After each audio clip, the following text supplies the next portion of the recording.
எல்லாருக்கும் வணக்கம். கேரட் அல்வாவை ரொம்ப சிம்பிளாக சூப்பராக எப்படி செய்கிறதுன்னு தான் பார்க்க போகிறோம். வெறும் கேரட், சர்க்கரை அவ்வளோதான். நெய், எண்ணெய் எதுவும் தேவையில்லை, ஆவி கட்ட தேவையில்லை. வேக வச்சு எந்த சிரமமும் இல்லாமல் ஈஸியாக எப்படி செய்கிறதுன்னு பார்க்கலாம் வாங்க. வீடியோக்குள்ளே போகலாம். ஒரு ஸ்பூன் நெய் மட்டும் விட்டால் போதும்.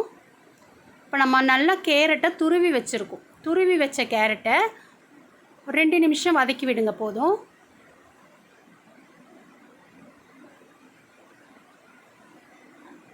இப்போ கேரட் கொஞ்சம் நல்லா வதங்கி வந்திருக்கு. அப்படியே ஃபுல்லாக லோ ஃப்ளேமில் வச்சுட்டு அப்படியே மூடி வச்சுருங்க. நல்லா அந்த ஆவிலேயே நல்லா அது வதங்கி வரணும். இப்போ பாருங்கள், நல்ல கேரட் நல்லா வதங்கி வந்திருக்கு. இப்போ 1 கப் அளவு சர்க்கரையை நாம் போட்டிருக்கோம். இப்போ இந்த சர்க்கரையும் கேரட்டும் நல்லா மிக்ஸ் ஆகி ஒன்றா திரண்டு வரணும்.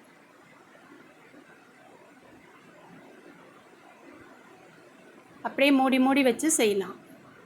இப்போ பாருங்கள், நல்ல ரெண்டும் ஒன்றா திரண்டு வந்து லேசான பதத்துக்கு வந்திருக்கு. இது நல்ல ஒரு திக்கான பதத்துக்கு வரணும். இப்போ சர்க்கரை போட்டதுனால லைட்டாக தண்ணி விட்ட மாதிரி இருக்குது. அந்த தண்ணியெலாம் உறிஞ்சி நல்லா திக்காக வந்துடும். நல்ல ஸ்வீட் ஸ்டால்லலாம் நம்ம கேரட் அல்வா செஞ்சால் எப்படி இருக்குமோ அந்த மாதிரி தான் இருக்கும். அது ஏலக்காய் பவுடர் 1 ஸ்பூன் போட்டுக்கிறேன்.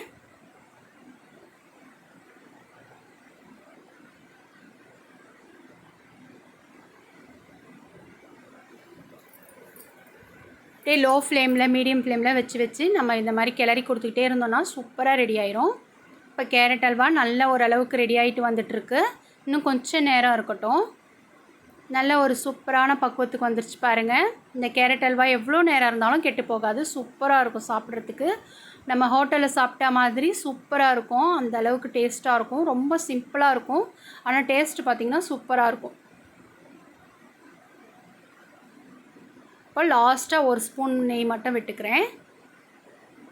விடலைனாலும் பரவாயில்லை, ஃப்ளேவருக்காக நான் 1 ஸ்பூன் நெய் போட்டுக்கிறேன். இப்போ முந்திரி குட்டி குட்டியாக நறுக்கி வச்சுருக்கேன், அதையும் போட்டுக்கலாம். அங்கங்கே கடிப்படும் போது சூப்பராக இருக்கும். இப்போ ஆல்மோஸ்ட் கேரட் அல்வா நல்லா ரெடி ஆயிடுச்சு பாருங்கள். ஒரு 15 நிமிஷம் இருந்தால் போதும். சூப்பரான கேரட் அல்வா ரொம்ப சிம்பிளாக சூப்பராக ரெடி ஆயிரும். இது எல்லாருமே ஈஸியாக செய்யலாம். ரொம்ப சிரமமே இல்லாத ஒரு சூப்பரான கேரட் அல்வா இது. பாருங்கள் எவ்வளோ நல்லா இருக்குது. சாப்பிடவும் டேஸ்ட்டாக இருக்கும். இதை எல்லோரும் ஒரு முறை முயற்சி பண்ணி பாருங்கள். தேங்க்யூ.